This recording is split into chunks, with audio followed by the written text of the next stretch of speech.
Welcome, everybody, to the second part of our series, to our motion series on the Langer case. Tonight's class is being sponsored by Avi and Rivi Katz of Teaneck, New Jersey, in loving memory of Avi's father, Dr. Norman Katz. It's the observance of his sixth yahrzeit on the 9th of Shvat. Dr. Katz was a Renaissance man, the true Torah Umat, the person, a Talmid of the Rav of Rav Soloveitchik. He taught professor of mathematics at Washington University for close to 50 years in St. Louis, and unfortunately would have very much enjoyed Dr. Marc's classes, so we want to thank him for the Katz family for their sponsorship, and we want to thank again the Sasson family, who are sponsoring Joseph and Jacob Sasson and sponsoring the whole series in memory of their father, Albert Sasson Avram ben Salah. And we should all be blessed with good health and long life. And with that, let's get to see the controversial heter explained. Vakasha, Dr. Marc. We still have some preface till we get to the heter, but maybe we'll get to it. You know us. And again, I thank you for all the sponsors and to Rabbi Kelman. Many people, I'll just mention it because he hasn't, so many people now come and enjoy. If you enjoy the classes, they would very much appreciate leaving a little donation so we can continue to do this just as long as Rabbi Kelman puts in the effort, I'm here. I want to begin with a shout out to the Ann Arbor Orthodox Minyan, Ann Arbor, Michigan. I was there last Shabbos, and it was a wonderful Shabbos, and I think we might have some listeners from there who are joining us now. So thank you all. Last class, which was our first class of the season of the semester, I didn't go back to any comments from before that. So let me just take a few minutes quickly just to do that. Thank you for a number of people who pointed out. We spoke about the Rambam and why the laws of mourning are in Sefer Shoftim. So a number of you pointed out that the Rambam himself explains that. Yeah, I overlooked mentioning it. I mean, he mentions it, Halbertal, that the Rambam himself says, if you look like in the introduction there, he says that the laws of Sanhedrin deal with people who've been executed from the court, and executed people are not, there's no avelos for them. So in theory, at least, that's the reason. But Halbertal's whole point is that's a bit of a stretch, and he thinks there's more to it than that. And the other interesting point, which I raised, is, well, what about Hilchos Tzedakah and Mezuzah? What are they doing in Yeridea? So I thank you, Eitan, for pointing out, well, the Torah, he mentions that, where's his language here? You quoted it for me. The Torah says that Yeridea covers the things that you need to, basically it's a catch-all for all the relevant practical things. Orach Chaim in the Torah's Hakdama, he says that those things that you do from the time you wake up till you go to sleep. So tzitzis, tefillin, Sefer Torah, but I don't know, tzedakah sort of could be put in there, and avelos, I think, but maybe not. Maybe we're dealing with just things that happen all the time, and I guess that's what it is. At least that's what Eitan says, and it makes. I mean, that's clearly why. But my point was, you could just as easily, if you put tzedakah and you put avelos in Orach Chaim, no one will bat an eye. And so what? So you say that these are the Seder Hayom, from the time he gets up and goes to sleep. Well, Esrog only comes once a year for a few days a year.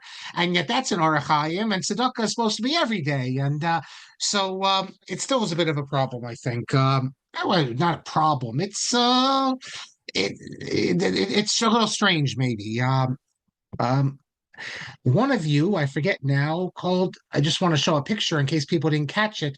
We spoke about Slonimsky, the great inventor, and someone pointed out, which I think I knew Avram Stern, but I didn't know that he invented, as it says here, a mechanical calculator. So thank you very much for pointing it out. And take a look at his picture. I mean, that's when Jews looked like Jews. Look at how he looks, and yet he was an inventor, and very nice. Okay, I need to I don't want to say apologize, but I need to clarify and maybe push back on something I said.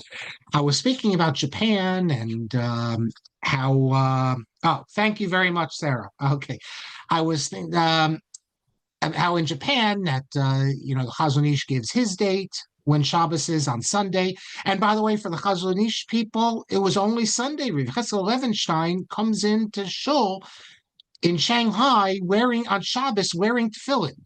And Rav Chaim Kanievsky today, well, he's no longer unfortunately alive, but he said that you only observe it on Sunday. And then I told you about the other position that it's Shabbos. That Shabbos is Saturday.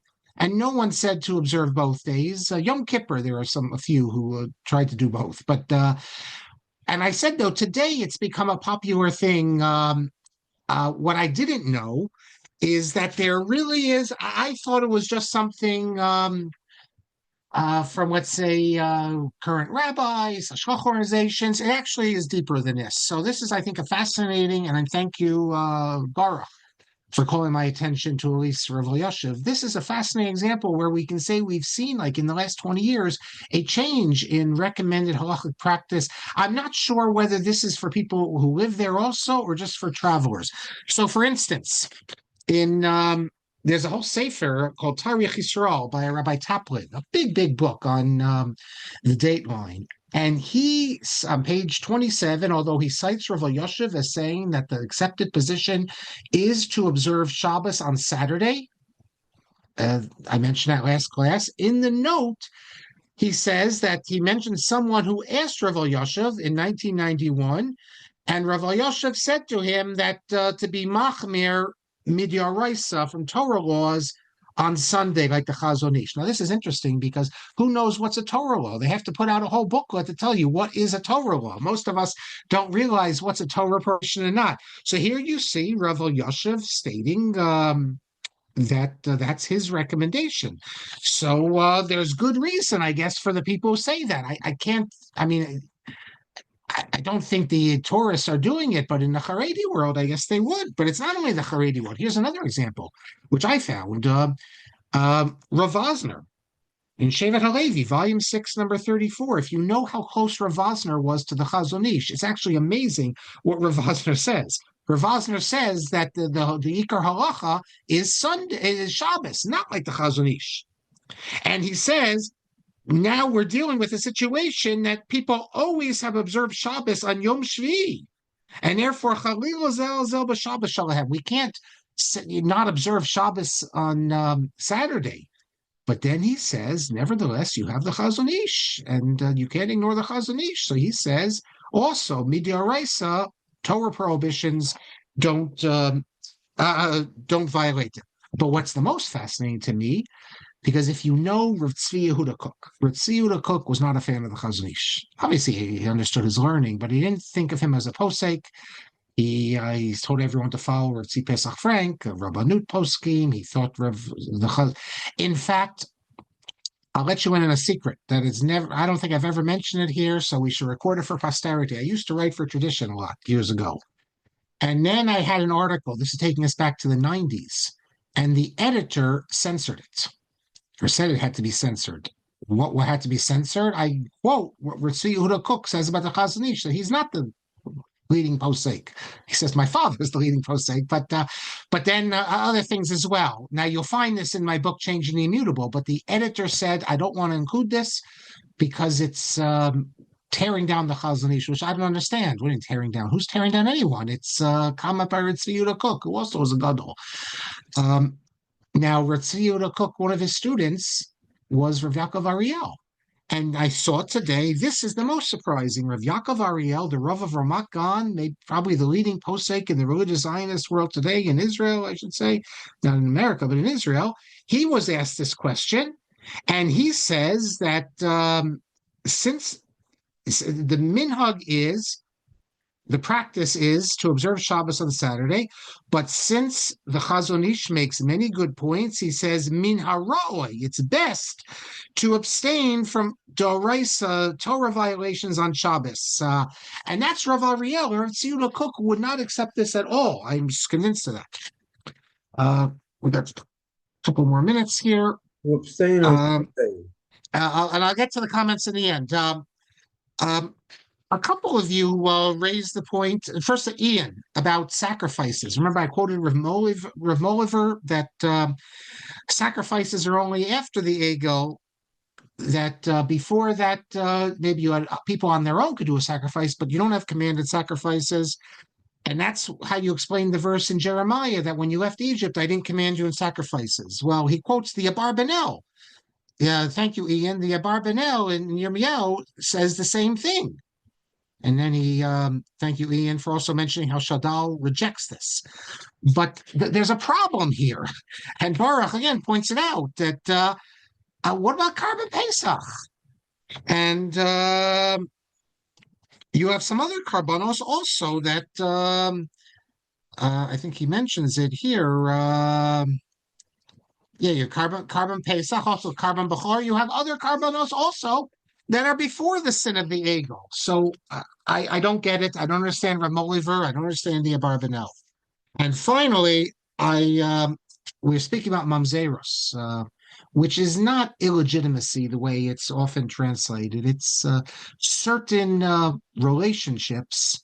When a child comes out of it, the child is considered a mamzer. And we spoke about someone asked Charlie, asked about a convert marrying a mamzer, and I said yes. And then I for some reason I threw out that it's the male convert to the female, not vice versa. But as soon as the class was over, I realized I made a mistake. And it's explicit in the Rambam that it goes both ways. It says in Isurei Bia, chapter 15, Halacha 7, Mamzer mutar lisag yoris, v'chein hamamzeres muteris lager. Now, what I was confused with and what led me astray for a minute is earlier in the Rambam, he talks about that a mamzer could marry a shifcha, Canaanite maidservant, or however you want to translate it, and a maidservant, and that could be betaher the children. And it doesn't go the other way. It's not that like a female mamzer could marry an eved. It doesn't work like that. That's what I was confused with. And this solution, by the way, which they could have used in the Langer case, has been adopted and has been used by Posner, Zalman Nechemia Goldberg, and others. It's not a class in mamzeros. Maybe we'll get into it a little more later, but leave that aside. Okay, let us now pick up. Where's my paper snap? Oh, here. So pick up with the Langer case, and I'll give you a quick summary again so everyone have the facts. Here's an article that which Yair Halevi has mentioned. I forget if I showed it to you last class, that the Parshat Ha'achla Achot, that is the Langer case, that's what it's called, symbolized the beginning of the new era in Haredi leadership. And we talked about that. We'll talk more about that.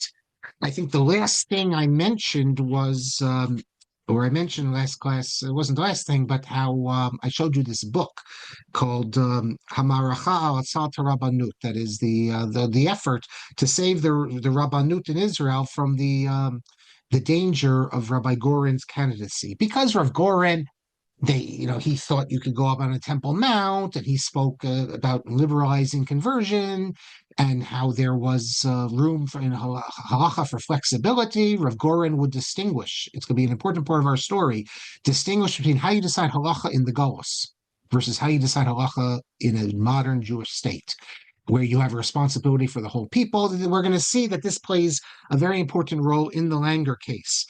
And this book is full of, well, it's more of a booklet, is full of criticisms of Rav Goren's approach, including legitimate, valid criticisms reflecting a different perspective. But one of the things, I just want to mention this before we go further and return to the case, because I just think it's so strange, is that in order to undermine Rav Goren, that he's not worthy of being chief rabbi, he says that, well, first of all, he mentions that, another thing he mentions, that Rav Goren would rely on the Yerushalmi. There are times that Rav Goren relies on the Jerusalem Talmud. That's not the standard approach. In conversions in particular, he will rely on it. He thinks that as we return to the land of Israel, we have to give the Jerusalem Talmud more of a role. And so, for instance, in the Bavli, it has comments like it has a comment about that converts are hard for us. And there's an attitude that you have to be very strict on conversions and push people away. He points out that that's not found in the Jerusalem Talmud. And based on that, he develops the idea that we can have a different approach to conversion in the land of Israel. We'll come back to that later when we deal with the Seidman case. But this attack, it's on page 26. What does it attack Rav Goren for? Rav Goren gave an interview. I'm sure he wrote about it as well. He says that in dealing with certain ideas of the Rambam, we just can't accept them. And what is the two examples he offers? I'll show you here. So already you might think that this is going to be problematic just from what I said, but look what he says. Okay, so the first one I want to show you is Hilchos Yesodei Torah, chapter 2. If you look at Halacha 3, it says here, is talking about the heavenly spheres and everything.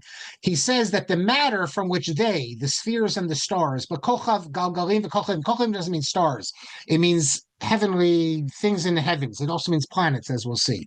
The matter from which they are composed differs from a simple conception of matter, and their form differs from a simple conception of form. His whole point, the Rambam's point, is that the matter of the planets is a different type of matter, and Rambam will explains that they remain permanently, they don't degrade, and Rav Goren says that that's we've already astronauts have been up there, and they brought back some of the moon, and we can see that the Rambam is wrong about this. Second, he calls attention to this passage. Well, here, this is chapter 3. You can see from just the first halacha that he refers to Kochav, for example, Kochav Tzedek. What's Tzedek? Kochav means planet. Tzedek, it tells you it's Jupiter.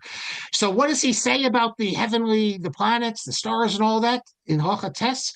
All the stars and spheres possess a soul, knowledge, and intellect. They are alive and stand in recognition of the one who spoke and brought the world into being. They are aware of themselves, the angels, So the Rambam has this idea that the heavenly being, that the planets are alive. By the way, when he says spheres, this is old Aristotelian astronomy, or I should say Ptolemaic. You have, let's say, the planets, and they're each in a sphere, and the sphere moves. As it moves, the planet moves around the Earth. And even the sun moves around the Earth, but the planet the sphere moves, and the planet moves inside the sphere.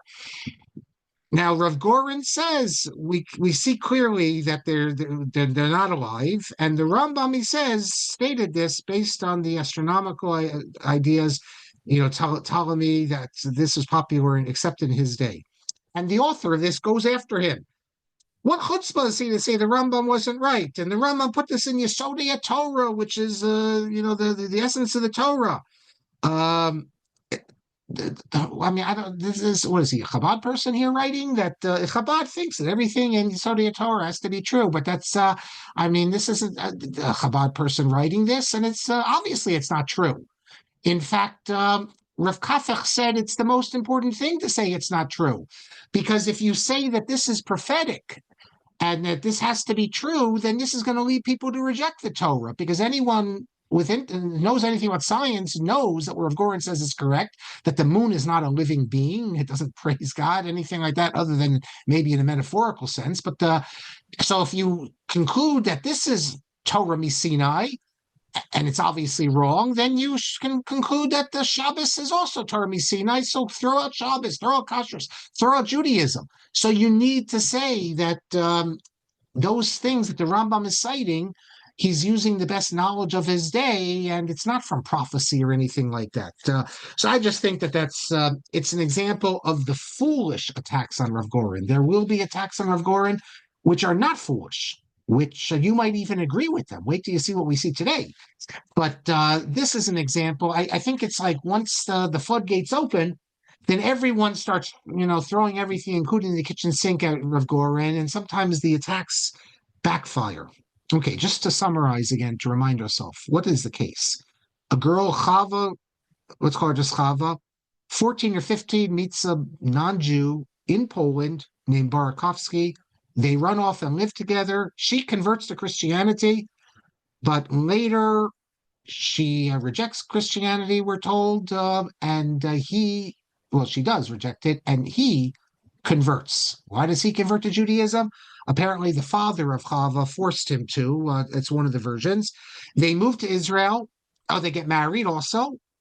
So they claim they get married, or it is claimed they get married. They move to Israel. They separate, no divorce. Chava meets another man, has children. This man's name is Langer. So she has two children called Langer. She was halachically married. She never got divorced halachically. So here you have two children are born.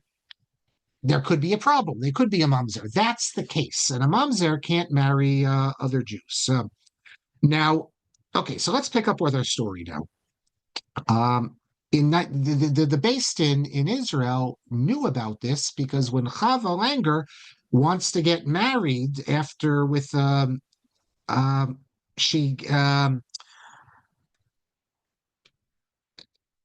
she was married to Langer, and that when that marriage ended, he died. She wanted to get remarried, and then it was recorded that then that her other two children that and that she would previously been married before she was with Langer, and therefore they're mamzerim. So it was recorded in 1955. It was recorded in a book. The kids are young. No one thought of it. Fast forward, 1966. The son, Chanoch Langer, comes to the Tel Aviv rabbinate to get a marriage license. He wants to get married, and he's refused because they say he's doesn't have the yichus. He's a mamzer. So begins the Odyssey. He hires a lawyer, and by the way, his sister is now in the same situation. So they hire a lawyer, and they appeal this to the Beis Din Hagadol. Israel has a supreme Beis Din. It's the official name is Beis Din Hagadol Irurim, the High Court of Appeals. This was created by the British government insisted that this be created because when they took over after World War I, they said you can't have a modern country without having an appeals court. Now, the proto Haredim, the people who I guess you'd say were the Haredim before we had that term, some of them attacked this and said this goes against the Gemara that says that one Beis Din can't overrule another Beis Din. It's really not true because this idea of appeals court, we had it in Spain, we had it in the Ottoman Empire. The idea is that when anyone goes to a Beis Din, you accept the fact that a higher Beis Din, if it finds that the lower Beis Din has made a mistake, can reject it and overturn it, just like we have in all our countries. And if you look at who has served on the High Beis Din, I mean, talk about a chutzpah to say there's a problem with the High Court of Appeals. Every one of the greatest Gedolim who had any connection at all to the state of Israel, or even before the state, served on the Beis Din Hagadol, and we'll be introduced to some of these names. So they appealed to the Beis Din Hagadol, the rabbinic high court, to overrule this claim of mamzerus, to investigate it. And it was obvious that there was room, at least, to question the decision, that the Beis Din should at least look at it. Well, the Beis Din Hagadol, the high court, was not yet ready to examine it. It sent it to the Beis Din of Petach Tikva, which was a very respected Beis Din under the supervision, or the Av Beis Din. His name was Rav Shlomo Shimshon Karelitz. This is the nephew of the Chazon Ish. Rav Shlomo Shimshon Karelitz, his father was Rav Meir Karelitz, who was really the rabbinic advisor for what is known as Poalei Agudas Yisrael. And he was the Av Beis Din. Before him, the Av Beis Din had been Rav Reuven Katz, the famous, Dego Reuven. We've spoken about him a number of times because one son of his is Rabbi Michal Katz at YU, another son was Rabbi Leon Katz in Passaic, New Jersey, and another son was Abraham Katz. He was the head of Dropsy and NYU. What are they all doing in America? There was another son who was a Dayan in Eretz Yisrael. Well, Rabbi Reuven Katz was the Rav of Hoboken for a few years. So I'm not sure if they stayed in America or what the story is. But so Rav Karelitz took the case, and who else was on the court? One other person is worth noting. His name was Rav Michal Zolty. Now, there's a figure, Rav Betzalel Zolty, who's going to play a very important role in our story, and his brother is Rav Michal Zolty. These are all Chevron Talmidim, Chevron students. Now, the name is written with a Z, and it's sometimes with a little apostrophe, but usually not. In fact, in Rajolti Sefer, it doesn't have it with an apostrophe next to it. And when you have the apostrophe, that usually means like a J. So people often pronounce it Rajolti. I asked Yair Halevi, and he said it's pronounced like the Z in Volozhin, ZH. So it's Jolti. That's how we'll pronounce it. And the court, this based in, looked into the matter and found no reason to change the earlier ruling of the based in, which really didn't investigate it, but just looked at the basic facts that a married woman had children with another man without getting a divorce and declared them mamzerim. And the based in Petach Tikva accepted this. Now you have an opening to go to the based in Agadol because the based in Petach Tikva didn't do anything. So the Langers appealed to the based in Agadol. And in January 1970, this based in, listen to the three people on this based in.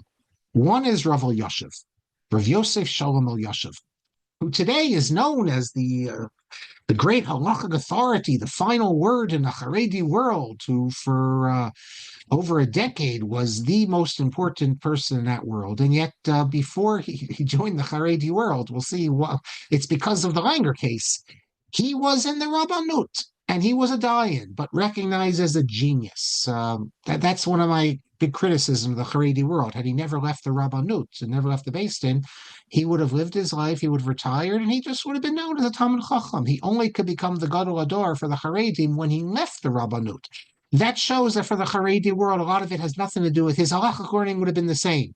But his hashkafa would have. So as soon as he got in line with the Das Torah of their world, but then they could accept him. But he was never totally in line with their Das Torah, because when he believed in the Rabbanut, unlike Rav Shach and the Sleipler, as soon as he becomes the Das Torah, he starts telling all his followers to become Dayanim, and let's take over the chief rabbinate.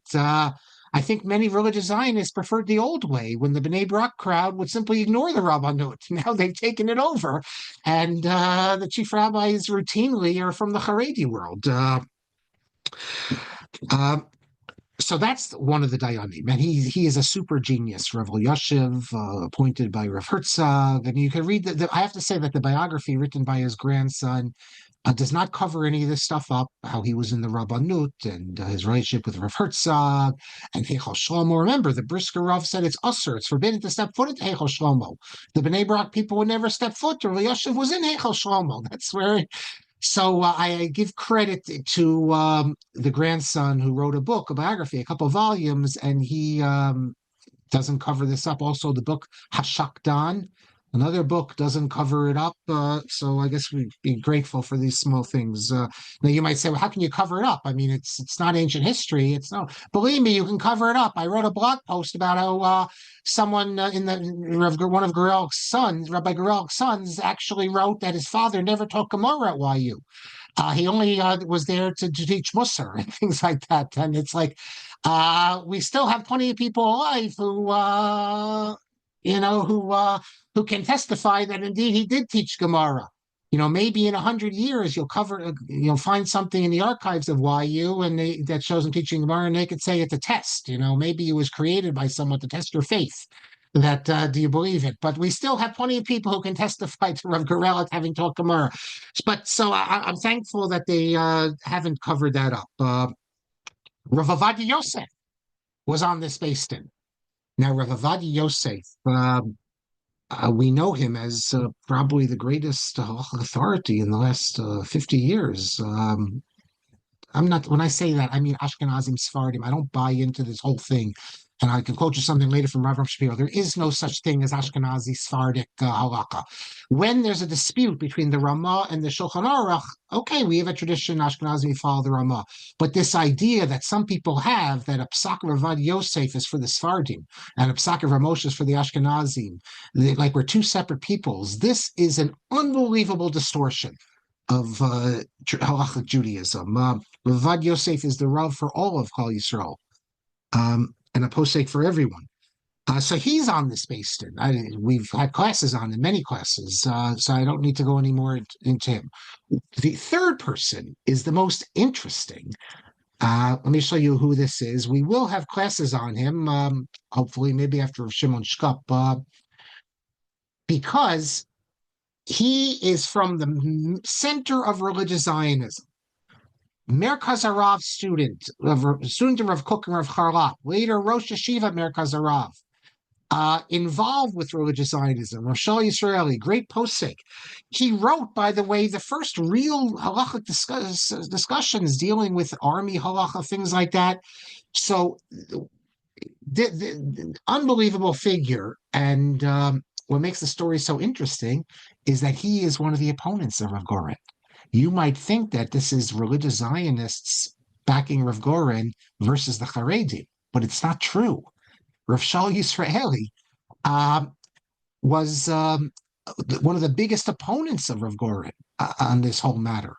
So those are the three Dayani, Rav Elyashiv, Rav Vadia, and Rav Shal Yisraeli. I remember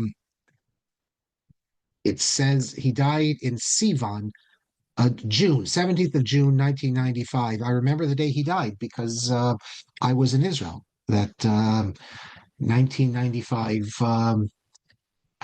Now it's coming back to me. I remember why exactly I was there. I was on a bus, and you probably remember. I don't know. I haven't been on a bus in Israel in a long time. I stopped during the Intifada, and I now, Baruch Hashem, usually when I'm there, I'm going academic places. So my university, gives me money to pay for these cabs if I need it. But I remember when you'd be on it, you'd have at the top of the hour, Chadashot, and I don't know if they still do this on the bus announcements. People can tell me if they do, but the news comes on, and it might even be Motzei Shabbos. I can't remember, but it was in the evening. I heard it that Rav Shal Yisraeli had passed away, and this girl, young woman with the long skirt, you could tell from the Merkaz world, you could tell what world they're from because the Haredi world don't have skirts down to the ground.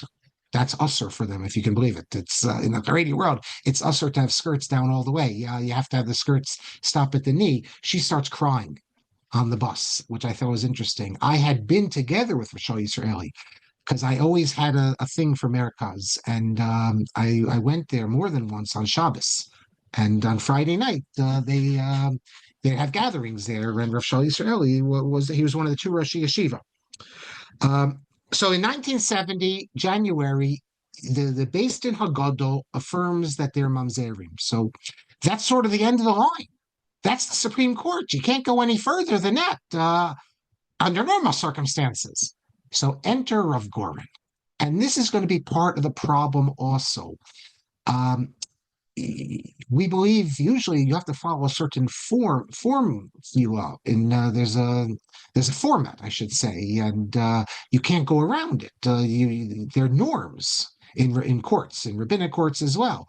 On the other hand, we're going to see what Rav Nissim says in a little bit when dealing with the case of dine nefashos, that is life and death, because that's what this is.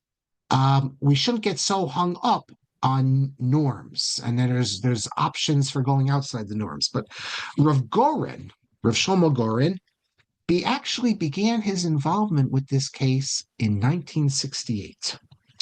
Both of the Langer kids were in the IDF, and they turned to Rav Goren for help. Remember, this thing has been going on since 1966, when they found out that they weren't going to be allowed to marry. So they turned to Rav Goren. Everyone in the army knew who Rav Goren was. He traveled to all the different army bases. He was a real personality. Rav Goren, in turn, reaches out to different dayanim, asking them if anything could be done to remove the taint of mamzerus. But the dayanim that he reached out to couldn't help him, the ones he reached out to. Rav Goren, however, investigated the matter. Not that he had any authority. He's chief rabbi of the IDF. His role is only halacha in the IDF. He's not a Rav Ezrachi, I think is the term they use. He's not a communal Rav. He's not a civilian Rav. He was only involved in the IDF. And yet he believes, after investigating it, that he has a way to free the mamzerim. Problem is, he doesn't have any authority to do it. And even if he was not in the IDF, even if he was a Rav of Tel Aviv, let's say, which he becomes shortly after this, he could not rule against the Beis Din Gadol. The Beis Din Gadol, that's why they call it the Beis Din Gadol Yarim. That's the Supreme Court. It's like in America, we have a Supreme Court. You think that your local New York court then could overrule the Supreme Court? Of course not. The only one, the only ones who could overrule the Beis Din Gadol are the chief rabbis. It's in the law, I guess, of the organizational bylaws, however you want to call it, of the court system that the chief rabbis could do this. And I believe you need both of them on board to do it, both of them. Rav Nissim, one of the chief rabbis was Rav Yitzhak Nissim. Let me show you a picture here of, I think I have it. If not, I'll find it, of Rav Yitzhak Nissim. We have classes on Rav Nissim as well. Here is Rav Nissim. He was chief rabbi for a number of years. For a while, he was the only chief rabbi in the after Rav Uziel died in the early 50s, and so he's chief rabbi about 20 years. You can go back to our classes on him. I think a lot of people admired Rav Nissim because when the Pope came to Israel, Rav Nissim refused to go meet him. Pope Paul, this was, and he came to see some Christian sites, and he said, "Why should I?" And a whole Israeli delegation, Golda Meir and the foreign minister, I think was she foreign minister then, prime minister, they went to the Pope to meet the Pope, and they asked for Rav Nissim as the only chief rabbi to come along, and he says, "I'm not going." He says, "I'm happy to meet the Pope, but he's coming into the sovereign state of Israel." As a foreign leader, he has to come visit us, and he should come visit the president, and he should come visit the prime minister, and come visit me as the chief rabbi. And just because the prime minister and the president are showing little Jewish pride by going out and meeting the Pope, that doesn't mean that I represent the Torah. If the Pope wants, he has to come here. And by the way, Rav Nissim did this a second time. What may be more problematic, he comes to New York. He comes to Yeshiva University, by the way, and the Rav gives a talk, which, as far as I know, only sections of it have been published. But the Rav speaks about the Rambam, and he says, when I think of the Rambam, I think of Rav Nissim, because the way the Rambam looked he imagines the Rambam with the garb, and he thinks of Rav Nissim. But he's in New York, and he doesn't go visit the Lubavitcher Rebbe. And we're going to see Rav Goren did go. The relationship between Rav Goren and the Lubavitcher Rebbe is very complicated and interesting. We'll get to that hopefully today. So they asked Rav Nissim, "Why don't you want to go visit the Lubavitcher Rebbe?" Everyone goes visit the Lubavitcher Rebbe. Zalman Shazar would come. He'd go. Everyone goes. And Rav Nissim said, if the Lubavitcher Rebbe commits to go to visit Eretz Yisrael, then I'll go visit the Lubavitcher Rebbe. Because otherwise, what do I need to visit the Lubavitcher Rebbe for? He's a Chutz La'aretz rabbi. It's not, Rav Nissim as a Sephardic rabbi didn't appreciate, I think, who the Lubavitcher Rebbe was.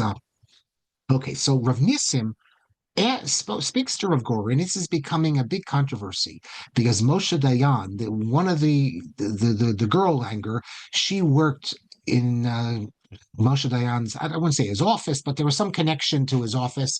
And he learned of this case, and he began talking to everyone. And I forget now her name; it escapes me, but someone will write it in.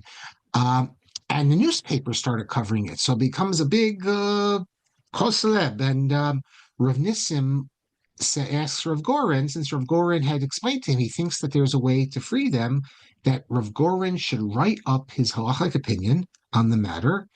And Rav Goren also says, he himself says, that he was asked to do so by senior people in the state, namely politicians. So already we see there's a problem here, because this is going to be a big criticism that did politics influence Rav Goren. But in any event, let's leave this aside for now. We'll come back to it. Rav Nissim asked Rav Goren to write up his halachic opinion, which will then be shared by various dayanim. Because if Rav Goren has uncovered new information or a new approach, then the dayanim will be able to revisit the matter. That's what the courts do. While doing so, Rav Goren comes up with new evidence that leads him to conclude that the children were not mamzerim for the simple reason that there's no evidence that Borakovsky the first husband, the Polish non-Jew, had ever converted. No evidence. And we have to understand how halacha works. Is it possible that Barakovsky converted? Yes, it's possible, but there's no evidence of it. We just have, and we're going to go through in detail later when I go through with you Rav Goren Sefer, I'll read you the evidence.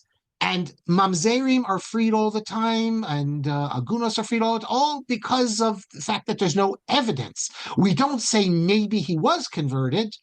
The question is there any evidence that it happened, especially when people's lives are are on the line like this? So we'll get back to his halachic argumentation later because he publishes an entire book. But for now, that's all we need to know. Rav Nissim says, after receiving Rav Goren's opinion, that he's going to form a special beis din, which would examine the issue, taking into account the new information of Rav Goren and the arguments, and they'll come to a ruling. And this is all taking place, as I said, at the same time that, in fact, as I recall, both Langers were in Moshe Dayan's larger defense. I think it was defense ministry. Yeah, defense ministry. And so Moshe Dayan is pressuring members of the rabbinic. By the way, Golda Meir, prime minister, also gets involved. And she starts pressuring the chief rabbinate to come up with a heter. The chief rabbis are Rav Nissim, who's inclined to a heter, and Rav Unterman, Israel Unterman Ashkenazi, who's not inclined. There is a movement, and this is also an important part of the story, in the Knesset to institute civil marriage.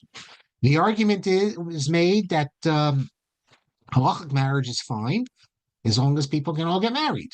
But now that we have a case, and this became such a famous case where we see that some people can't be married by the rabbinate, and this is a modern state in 1970, 71, and 72.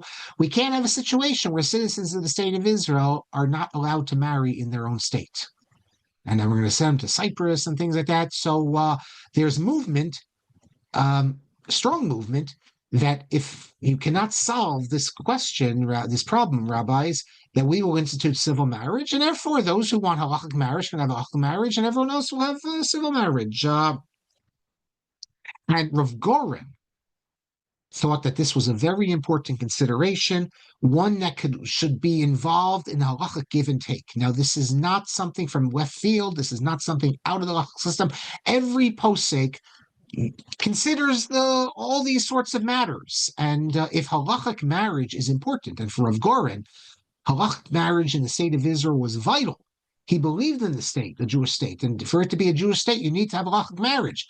If you're a posek, let's say in Bnei Brak, who is not interested in that, Rav Shach, for instance, who said we should have civil marriage, it didn't concern him. He's not tied into the state of Israel as important part of his vision. He doesn't care about that. So for him, and why would he believe in civil marriage?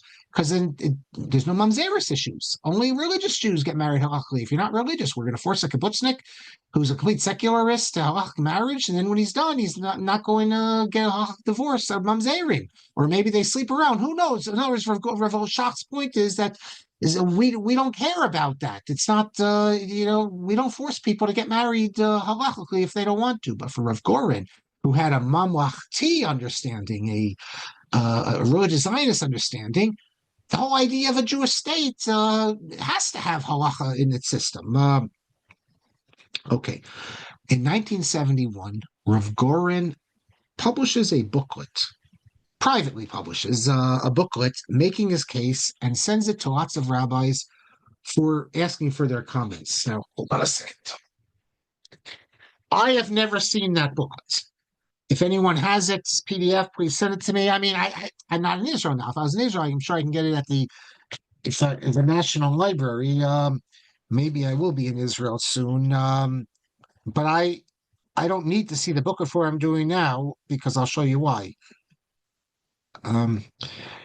Later, Rav Goren would publish this, a whole volume, thick volume, which has his halachic argument, and we're going to go through this book. This is a very, very rare book. I don't even remember where I got it. It was never reprinted. As far as I know, there's no PDF. Someone should make a PDF. I haven't made a PDF because I don't want to break the binding of it. It's not an Otzar Chachma, Otzar Chachma is such an interesting phenomenon. You can chart developments, I guess, by what books. They have like a rabbinic, at least one rabbi, I'm told, instructing them or giving them permission which books to put on. So, for instance, years ago, Otzar Chachma, the commentary of Rabbi Yehuda Chassid on Torah, was the censored version, not the version that Rav Moshe Feinstein said it's usher, although he said it's usher to read the entire Yehuda Chassid. When he came out against the parish of Yehuda Chassid, Rav Moshe didn't like any of it. But in the end, they only took out what we would call the biblical criticism. So for years on Otzar Chachma, it was the censored version of the Rabbi Chassid's commentary on the Torah. Now, if you go on there, it's the complete commentary. It has everything. And I think that's because more has come out, more has been published. So we see that Rabbi Yehuda Chassid's view about post-Mosaic verses is found in other places, among other Rishonim. It's not a unique, crazy thing. In the early years, none of Rav Goren's books were on Otzar Chachma, because Rav Goren is persona non grata in the Haredi world, and probably most users of the Otzar Chachma are the Haredi world. It's certainly published by people in that world. Now, if you look on Otzar Chachma, you have all of his Sfarim.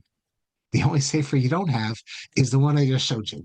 And I have it on good authority that it's still too hot to handle. And they're afraid if they put that on, then there'll be such an outcry, they'll be forced to take off all the books of Rav Goren. But then they want to have the books of Rav Goren because they're important works. Now, although I haven't seen the booklet, what I have seen are quotations from it in other writers. So I can tell you that at the beginning of the booklet, Rav Goren states that I am not ruling against the Beis Din Hagadol here. I am just sending out my ideas, and I haven't found a heter. I haven't found a permission. I rather am pointing out to the Dayanim these sources and this new evidence. The big thing for Rav Goren is the evidence he uncovered, which was not known by the Dayanim on the Beis Din Hagadol, and therefore I want you to look at this to see if we can come to a new ruling. Now, in the end, Rav Nissim does not establish his own Beis Din. That was the plan originally. Rav Nissim was going to establish his own Beis Din with this information, find some other Dayanim, maybe the Dayanim from the Beis Din Hagadol, maybe others, and then they could rule that the kids are not Mamzerim. In the end, Rav Nissim seems to chicken out, and he does not establish this Beis Din. But he believed, and this was the general assumption, that when Rav Goren becomes chief rabbi, he would do this. He'd be able to do this. Now, while all this is going on, Rav Goren is running for he's chief rabbi of Tel Aviv. Let me just get hold on a second. So I give you the exact year. Rav Goren, I want to say what year yes, in 68, he becomes chief rabbi of Tel Aviv. I just checked it. And within 2 years, there's talk now about a new election. And Rav Goren wants to be chief rabbi. And that's why that little booklet came out against him. Moshe Dayan, as I said, was had taken the family under his wing, and was making all sorts of noise in the press. I want to read you something here.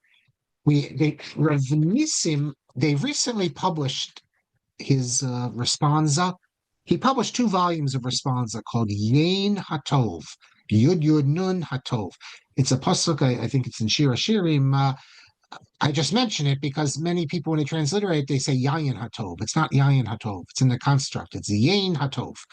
I guess we'd write it Y-E-I-N. Some people write it Y-E-N, but I think you have to put the I in there.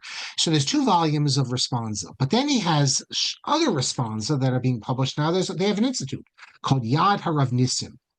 How is there such an institute? Where they got all this government money? That's because Rav Nissim had 2 sons. One of his sons was the great scholar Meir Ben Yahu, and the other son, his name was Moshe Nissim. Now, Moshe Nissim was justice minister. He had all sorts of roles in the government, and apparently the story is that he funneled lots of money to create this institute in memory of his father. It's right near, I think it's in Jerusalem. I forget what street it's on, but you pass it all the time. It's So they've also published letters of Rav Nissim, very interesting letters, and they're called Ledor Uledorot, Yahadut Halacha v'Chevra. So if you look in volume 3, number 40, you have a short letter to Moshe Dayan from Rav Nissim. And he says to him that, the matter of the Langer case that we spoke about, you see, Moshe Dayan is really involved with this. He says, I'm focused on it. And he says, after we spoke, I learned through the tikim, that is the files. And he says, a few days ago, we had a meeting with me and the Sara Mishpatim, the justice minister, the Sar Hadatot, the religious affairs minister, that was Zorach Varhaftig, the Yoetz Mishpati, Lememshala, I don't know why you translate that into English, what the term they use is, and also the the advisor to the government, I don't know, the attorney general, whatever, I don't know in Israel what they call it. They don't call it attorney general, but and also the Rav Rashi of Tzahal, the chief rabbi of the armed forces. Now, this is in 1971. He still was serving as chief rabbi, even though he's in the chief rabbinate of Tel Aviv as well. And he says, my wish is that the matter will come to its conclusion. Yavo al pitrono. So you see Rav Nissim behind the scenes is working this. And then you have another letter from the summer of 1931, a very long letter to Moshe Dayan. He says that you should know that I've started to work on this matter. Seriously, that means with Rav Goren to do something. He says, I spoke to Rav Karelitz, the Av Beis Din of Tel Aviv. He says, we've given the matter. We want to give the matter, he says, to Rav Avram Shapiro. This is going to be a name that's also going to be important in this story. Rav Avraham Shapiro. Where is Rav Avraham Shapiro? There he is. Avram Elkanah Shapiro. Rosh Yeshiva Merkaz Harav becomes chief rabbi of the state of Israel.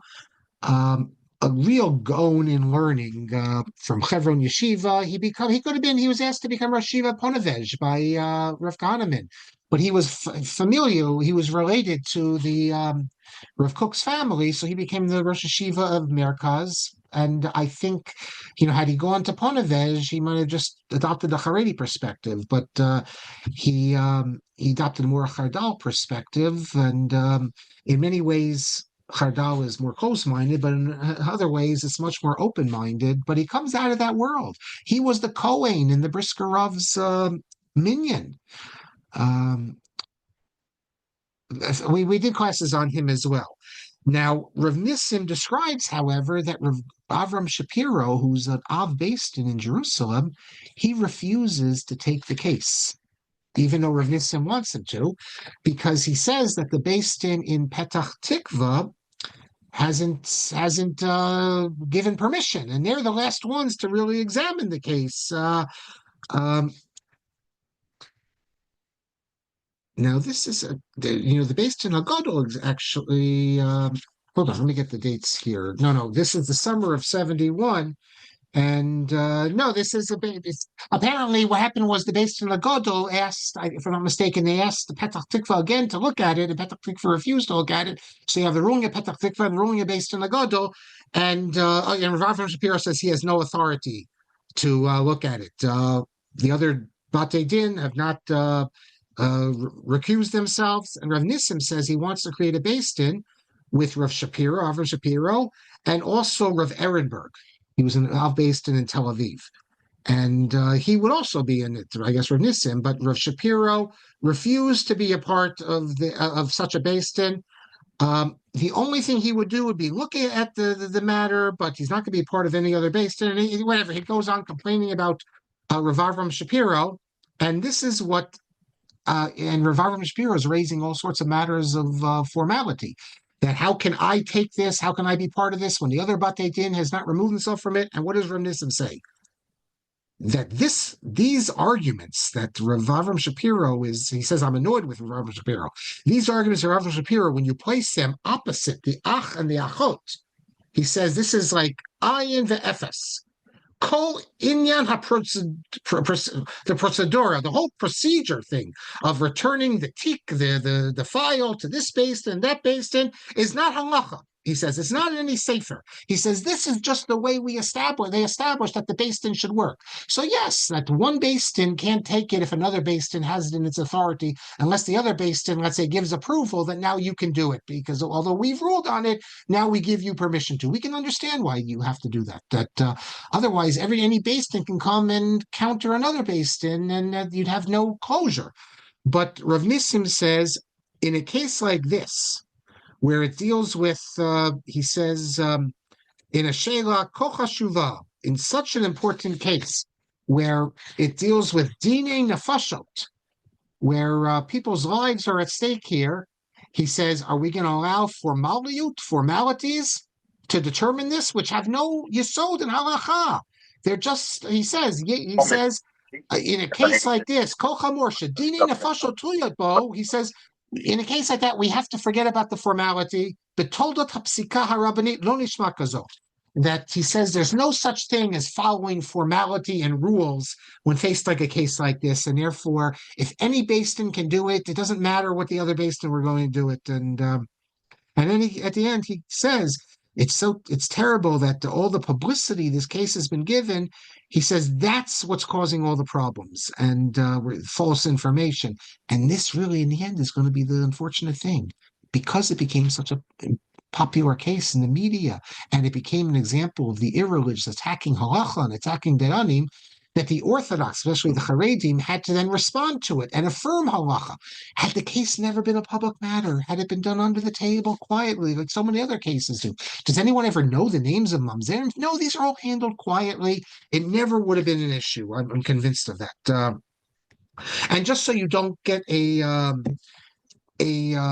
wrong impression of Rav Avram Shapiro, I want to read you from the Sefer, page 340, where Rav Avram Shapiro, and he was perfectly willing to allow another beis din or another dayan to overrule him, but to basically take the case from another court and just say, well, you ruled one way, well, we're going to rule differently. That's not how court systems work. There has to be some sort of order. You can't just have any court establish itself and contradict another court. By the way, I mentioned this is a good story, so I'll say it. I know you like Lycio stories, so in the book it tells this story. So Rav Avram Shapiro was the Kohen, the brisker of Zalevi, and they had a small minion. So there's this rabbi in Bnei Brak. His name is Yosef Lieberman. So he published a book, and he made the argument that a Levi, who's a big Talmid Chacham, doesn't have to get up and go out and wash the hands of the Kohanim. It's beneath his honor. Let the other Levim do it. And he says that the brisker Rav never washed who's the Gadol Ador, he says never washed any Levi's hand, any Kohen's hand, because he's greater than all the Levim. So therefore, he's greater than all the Kohanim, so he's butter from washing it. So Rav Shapiro says, what nonsense? He says, I was the Kohen, and the brisker Rav would get up and go to the sink and wash my hands every day, because they do it. But then Rav Shapiro tells an interesting story. He says, once when he's washing my hands, this little kid comes over. He says a kid. I don't know if it's over bar mitzvah, under bar mitzvah. Imagine probably a 13-year-old or something. And this kid says to the brisker Rav, now wash my hands. And the brisker Rav says to him, go back to your mother. So I guess he's under bar mitzvah. And he goes, I'm not washing your hands. Go back to your mother. But on page 340, and we'll end with this. He has a case here from a rabbi, Shimon Biton. He's the rabbi of Beit Shemesh. He actually, he was I don't know if he's still alive now. He was a dayan in Marrakesh, in Morocco, before he went on Aliyah. At the end of Jewish life in Marrakesh, when there still was a beis din, there still is Jewish life. God willing, we will return to Morocco. We wanted to go this year, but we didn't have enough people sign up. I get it, with the war and all that, but Morocco is very safe. You got to worry about the streets of Manhattan and Toronto and Montreal and Los Angeles these days more than you have to worry about Morocco. But so he had a case, which it was a problem with yichus of the lineage of two daughters, and Rav Avram Shapiro was a dayan, and after investigating, he couldn't come up with a heter. So um, Beton, he found room perhaps that you could find a heter. So he went to Rav Shapiro, and Rav Shapiro said, I can't find a heter. I don't agree. But go to Rav Mordechai and see what he thinks. Rav Mordechai established another beis din in which this, I guess, Rabbi Tom was on it, and Rabbi Mordechai and Rabbi Masas, the chief rabbi of Jerusalem, and they martyred the girls. And he ends by saying that Rav Shapiro Maran, he wasn't worried about his kavod. The most important thing is that something be done. If you can find a heter for these poor girls, you find a heter. If he couldn't find the heter, he has to be honest. He can't find the heter. So if another dayan can, he can. And that's what's going to make the case of Rav Goren such a strange case, because it's not just Rav Goren, it's 9 other dayanim. If the Beis Din Agolo couldn't find a heter, you're worrying about formalities. These people's lives are at stake. Why is it so problematic? However, I'll just add one more point that Rav Ovadia Yosef is famous to always being able to find a heter. I mean, he was always able to find something. He could not find a heter in this case. So it shows you it's not a simple matter. It's a complicated issue, and we will definitely get into the meat of it next class, because let me just look ahead in my notes here. Even before we get into the actual heter itself, we have to get into the fact that this whole thing is tied in with the Goren running for the chief rabbinate. Since when can you unseat a sitting Rav? Rav Goren is running for the chief rabbinate, which means he's going to unseat Rav Unterman.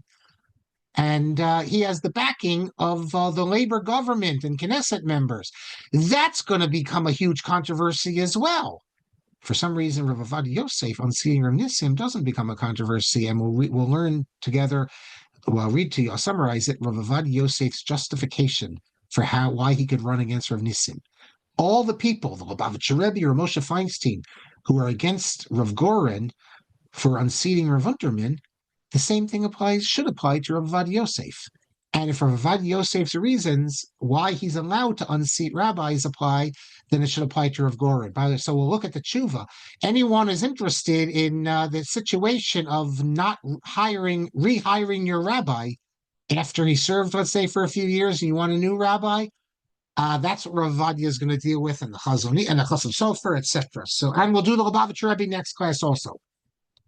So let's pick up. Let me get to the questions here, comments. Charlie says you spent the Shabbos in Anchorage at the Chabad there, and they only did Shabbat on Friday and Saturday. Nothing about Turles on another day. No one even asked about the issue. Well, first of all, Alaska is not a problem. Alaska is not an issue. There's no one has there's no issue about Alaska. Although Rav Moliver actually thought there should be a problem with Alaska, but not Rav Tukachinsky, not the Chazon Ish, nothing. But I can tell you, Charlie, that in Japan the Chabad also only does Shabbos, Saturday. There's no other issue. That's the Chabad approach, and that was the approach in Japan from the people who were in Japan. You had Chabadniks in Japan also, because before they went to Shanghai, they went to Japan. About It's in only in Hawaii recent also. years. About in What? Hawaii also. Hawaii is an issue, and they also only hold it on Shabbos. Well, Hawaii is an issue according to Rav Tukachinsky. Right. But you're right, so Rav Tukachinsky, but maybe Rav Tukachinsky, you say, is not at the same level as the Chazon Ish. Yes, Hawaii is not. Rabbi Kelman, you said your son-in-law was recently in Japan and was told to observe Shabbos on Saturday, but observed Torah law on Sunday. So you have to ask him why he observed that. He obviously asked a I shaila, and he think was told that. I'll That's speak to him become the again. new view. Correct. But he's like a YU, like, middle of the road, not, that's what I'm saying. And, Yeah. that's what he was taught. You were saying the change him suck. Yeah. Yeah, so it's becoming now.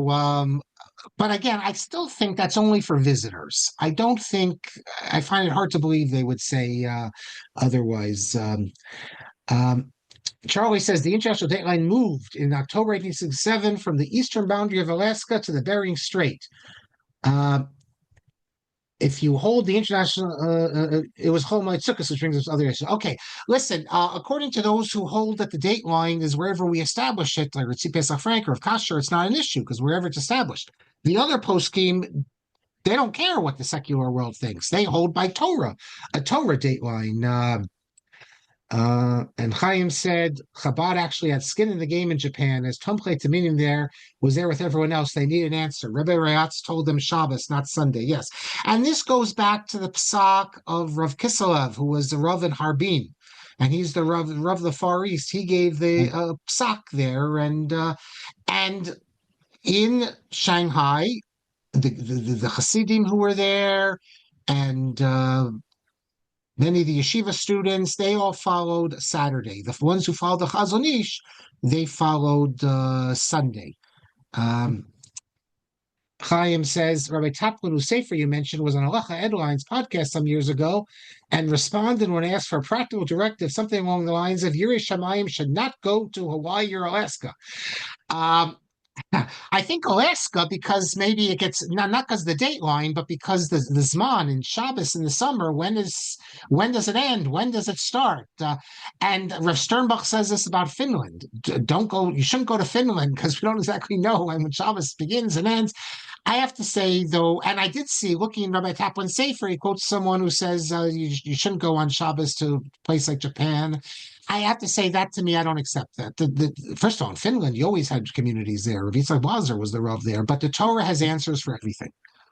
And the idea that we're going to say that parts of the world are off limits because there's a machlokas, there's always been machlokas. So there was machlokas in medieval times. Rosh Hashanah, is it 1 day or 2 days? Do you know that there were people in Eretz Yisrael, they did 1 day. The Balamor talks about why they changed it from 1 day to 2 days. It's from these pesky people, they come from Provence. We'll talk about it this summer, but I just can't. My mind can't wrap myself around this to say that there's places on this world that Jews should not go.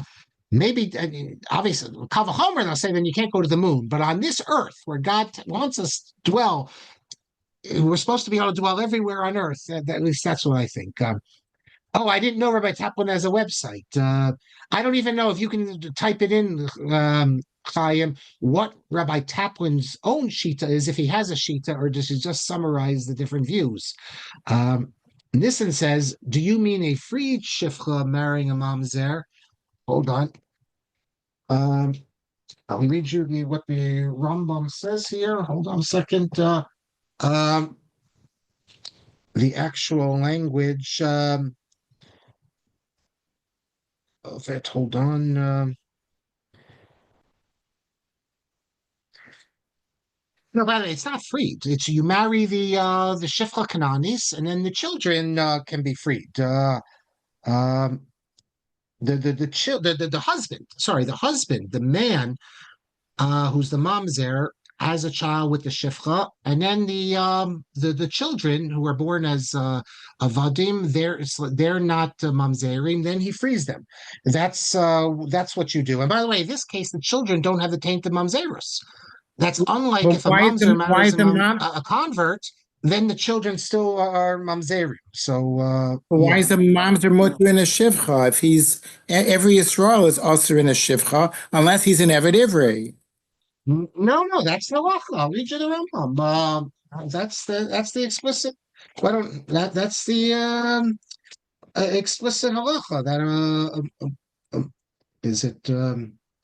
Let's see. I think it's Isuri Bia, Yudalit. I think is it Yudalit?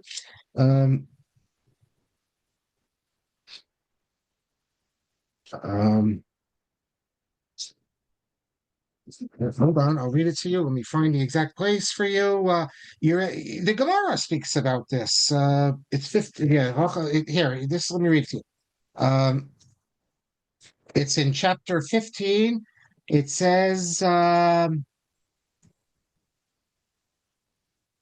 Hitiru mamzer lisa shifcha kadela hateres banav sharehu meshachar osam benim so bnei chorim v'lo gazru al shifcha mamzer mipnei takalas abanim. So you can look in the Hilchos Sirabia Parakas Vav Halacha Daled, and you can see it's in the Gemara. I believe it's in Sanhedrin, where they discuss all this. By the way, the Rabbi Breish, the Chalkas Yaakov, he talks about this as and the Minchas Yitzhak as a practical way of dealing with mamzerus, but they have a problem because they say that slavery is illegal. and it goes against Dina Malchus Adina, so he can't do it. But Rav Zalman Nechemia Goldberg is quoted as doing it halacha l'maisa. He thought this is a very nice solution. So the woman has to agree to be a shifcha. I don't know what that means in contemporary times. Rabbi Frankel, MJ Frankel, I spent a year of Gerel Shir, and of course it was straight Gemara, leavened by his occasional outbursts about his dissatisfaction with things in the school, or with Dr. Belkin or some such. And Rabbi Rakefet also wrote about some of Rav Gorelik was a real a character, and he's famous for that. Mel says Haredi skirts do not stop at the knee; they stop below the knee, yes, but right below the knee. But they won't go below that, the ankle. Even though the Mishnah Brura says that that's what it should happen. And it's not that they don't have to. Actually, they say you can't have the skirt down all the way because that's like the religious Zionists. So the skirt has to go right below the knee. Cannot go. The calf? Is that what you call that thing? It sounds strange. And I have a sefer where he polemicized against the Haredim. You're saying because you don't like the religious Zionists, you're going to say that you shouldn't do this when the Mishnah Berurah holds it's a better form of tznius. But that's the reality. Gershon says he used to attend Rosh Yisrael's weekly shiurim when he was at Kerem B'Yavne. Rosh Yisrael was also the Rav of, as I recall, of Kfar HaRoa for a time. Sorry, Neria was the Rav. Yisraeli was the Rav also. He edited a book on Jewish thought, on just selections of thinkers. But he's a posek, a great posek. He wrote Shuvos, Amud Hayamini, that's his halacha sefer. And he also was the halacha authority of Eretz Chemda, the religious Zionist Kollel, and he wrote 2 volumes of Chuvos, which I don't, names escape me. If you look in Brody's new book on Jewish law and war, he quotes Rosh Yisrael, because Rosh Yisrael was the first one to deal with army halacha in the state of Israel. Yes, thank you, David. Miriam Ringer. The title of the booklet, for one who asked me, is Hamaracha al Hatzalat Harabanut. The grouping, or whatever how you translate the maracha, the word escapes me now, but the taking the stand to save the Rabbanut from Rav Goren's approach, basically. And Rabbi Yellen says in the story of the Get of Cleves, one court overruled a court of a different jurisdiction a number of times. But the thing is, in Cleves, all you have are different cities with different Batei Din. In the state of Israel, you have a system of courts. And you, Rabbi Yellen, you're a lawyer, you know a lot better than me. But when you have a whole system of courts, that's different, because you can't have a court, let's say, if the chief rabbinate, if the Supreme Rabbinic Court rules one way, you can't have that a private court in Jerusalem when it's part of the rabbinic system. Or, you can't have the Tel Aviv Rabbinic Court then overruling the Supreme Court if they're part of the same thing. But before we had the state of Israel with an official rabbinic court, all you had was a lot of courts. Every city has its own court. And by the way, in the story of Cleves, it was like, what if I remember, wasn't it all the different courts against Frankfurt, and Frankfurt held its own. Frankfurt's not going to back down because of anyone. Now, Jack says, didn't Rav Nissim promise Rav Goren that he would set up a Beis-Din to consider the new facts? Yes, well, that's okay. That you asked that before I got to it. Can I clarify what I mean by Rav Goren was unseating Rav Unterman? Doesn't the chief rabbi sit for a 5-year term? Are you saying Rav Goren was lobbying to have Rav Unterman removed early? No. First of all, originally there was no terms. Then they put these things in. The question is, who says you can remove a rabbi? The Chasam Sofer claims that the reason for terms, because even in the Chasam Sofer state, you gave a rabbi a contract, let's say 5 years, or 3 years. The reason for this, the Chasam Sofer says, is so that the rabbi, after the end of his term, he can take another position. It's not for the Kehillah. If I'm the Rav, let's say in Pressburg, and my 5-year term finishes, I now have finished my obligations to the community, I can go to Frankfurt or take a bigger rabbanus. However, if I want to stay in Pressburg, the community cannot get rid of me. That's what the Chasam Sofer says. A Rav has lifetime tenure. Ramosh is going to deal with this. He's going to say today he doesn't, because when you hired, we don't have that assumption. But so the idea, which we'll see the Lubavitcher Rebbe very sharply, well, the Lubavitcher Rebbe was very friendly with Rav Goren, and he felt he had to come out against some of the others, is that Rav Unterman, just because the secular state of Israel decides they're going to make a 5-year term, doesn't mean that we can kick a rabbi out. No, the Chasam Sofer says that as long as the rabbi can do the job, he remains as rabbi. So that's what I'm referring to. So, and it was understood by everyone as kicking Rav Unterman out, and because Rav Goren didn't need to run for election. So I'll tell you the whole story next class. Henry VIII should have known the psak about Cleves because he divorced Anne of Cleves. Yeah, but it was, as I recall, it was the Frankfurt-based tin that was the big one, and the other Bate din were against it. So here, thank you, Chaim. Rabbi Taplin's conclusion. He's following the rulings of, Rabbi Chaim of Yishal Taplin, and he says he goes like Rav Tukachinsky. So all points west of, so according to this, most of, I'm wrong what I said then. According to this, he's saying that most of the larger cities in Alaska would supposed to be Shabbos on a different day, on Friday. Am I getting this right, Chaim? I thought that Rav Tukachinsky is only Hawaii, and that we don't distinguish Alaska because Alaska is it's land where people are living. Okay, but he's saying here that that according to this Rav Tukachinsky, even some areas of Alaska. Okay, that's news to me. And Elana says that we were taught no ankle-length skirts because of it being the fashion. Yes, it's fashion. But I think in Israel, it's fashion, not fashion like the irreligious. The irreligious don't wear it. It's fashion. Who's the fashion? The fashion are the Gush Amonim, the Merkaz types. They're the ones wearing it. And Rav Goren's name. Okay, I already repeated it. Yes, and Joel will end with this. Rav Aaron Soloveitchik claimed in the 70s he could not be fired as Rosh Yeshiva in Chicago. The problem for Rav Aaron was that the board did not share that view, and they regarded him as someone who was hired by the board, and therefore he could be fired. And I have to say, in the name of correct history, that it wasn't just the board. It was the other Torah teachers at the in the yeshiva, in Skokie Yeshiva.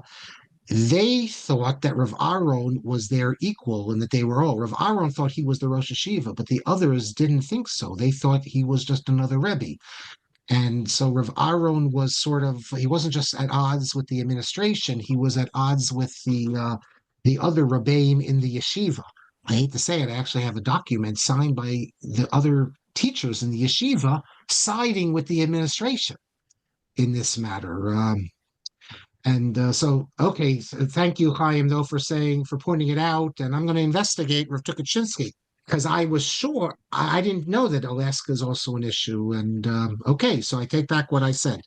Thank you all very much for coming out. We're starting to get exciting now. This is a fascinating issue. We have a huge crowd joined us tonight. I think at one point I saw 98 people on with us.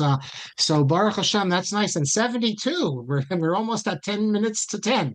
So you stayed with us a long time. So thank you all very much. Rabbi Kelman.